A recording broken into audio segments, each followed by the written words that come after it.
मृत्युलोकी एक नगर त्याचे नाव पंढरपूर. येथील मोकाशी उभा विटेवर पुंडलिक भक्तराज शोभे चंद्रभागा तीर. बोलती साधू संत जीवा वाटे हुरहुर.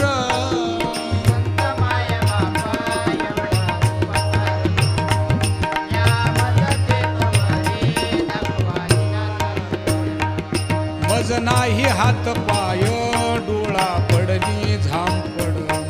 कर्ण हे बधीर झाले वाचा बोले बोबड. नाक मुख गळू लागले लाळ आणि शेंबूड. स्वाना परिगती झाली अवघे करती हाडहाड.